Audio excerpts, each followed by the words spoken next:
Yet another example of Hollywood milking our nostalgia for yet another unnecessary sequel. Just one thing though. What if it's actually good?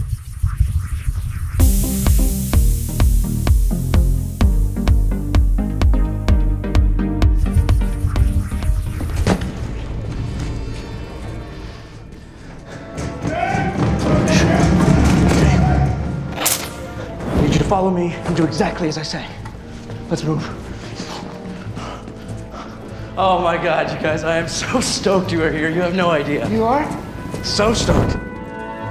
Backs against the wall! This game sucks. Jumanji, Welcome to the Jungle is a sequel to the 1995 Jumanji that you might know and love, starring Robin Williams.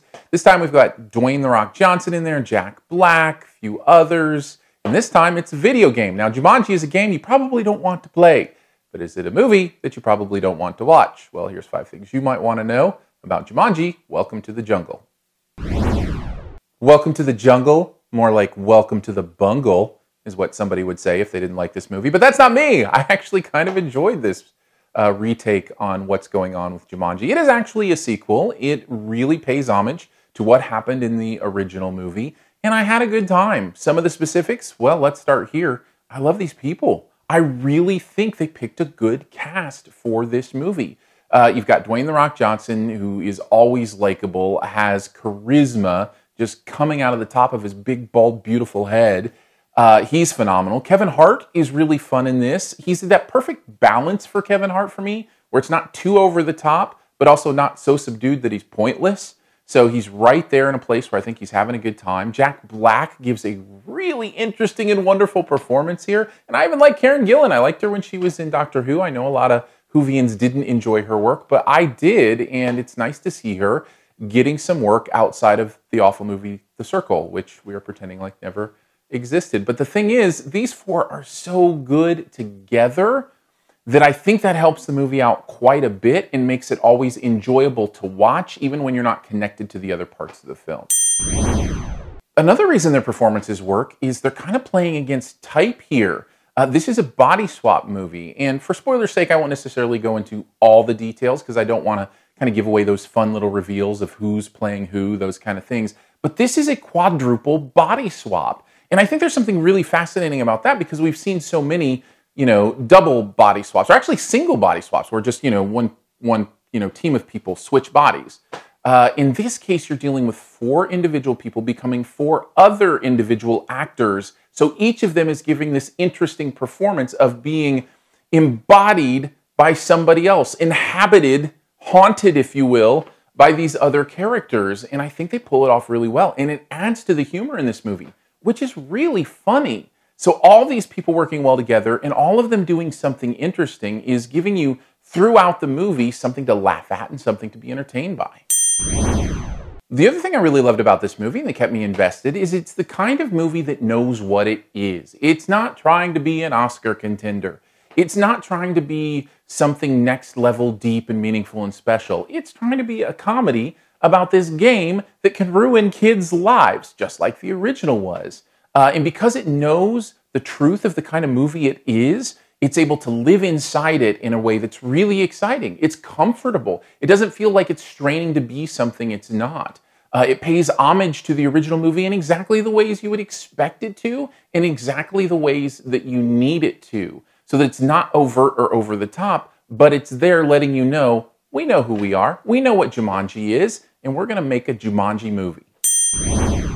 Now, interestingly enough, that's kind of where the first caution comes in, because a Jumanji movie is a little bit silly. In fact, it's a lot silly. It's ridiculous. There are definitely eye-roll moments in this film, several of them. Now, again, if you're living inside it in a way that goes, okay, this movie is not trying to be anything but that silly, eye-rolly kind of movie, I think you can get by it. And I was able to do that. But for many, maybe including you, you see the first moment where you're like, come on, maybe you're out. Maybe you don't enjoy the humor, the bits of things that I enjoyed, because you can't get over the ridiculous sense of humor that it has. That is a possibility here.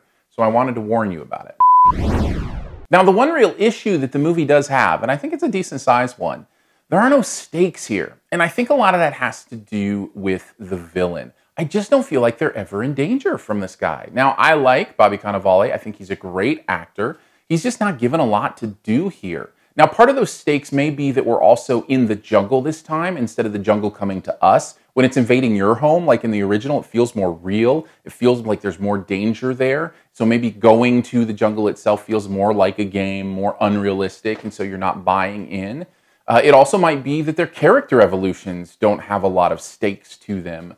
They don't really go to any deep places, or, I mean, it tries for something, but it just doesn't mean quite as much as it did in the first one with Alan Parrish coming back from being in the jungle for 25 years. There's echoes of that here, but it just doesn't seem like it has the same stakes. And maybe that's because I'm older. Who knows? There may be a lot of reasons for this. I'm just telling you, I didn't feel that instinct of that energy of, oh no, they're in trouble. Oh no, they could die. It just didn't feel like there were many stakes here involved. Overall, though, I still had a great time with Jumanji, Welcome to the Jungle. I love these people. I laughed a lot. For me, that's enough to give it a solid B. Thanks for checking out this Your Movie Friend review. We'll be to the Best Ever Challenge here in a second. Before we get there, though, let's talk about other ways you can connect with what's going on here. Hit me up on Twitter. It's Aaron Dicer, AARONDICER, if you want to connect there.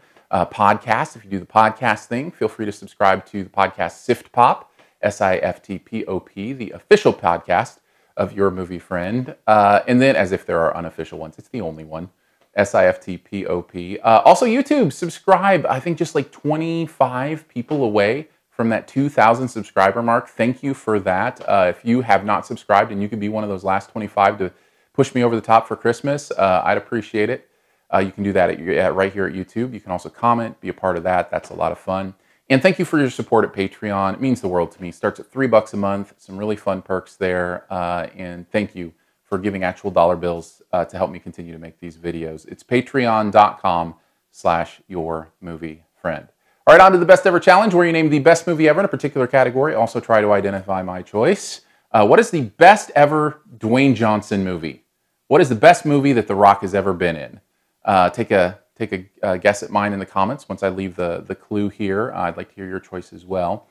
For me, I'm going to have to say the one that if you told me thank you for videoing this movie, I might sing back to you, you're welcome. Take a guess at mine in the comments. First person to get it right does get a point, as always. There's a few extra seconds to hit subscribe. Just click my face.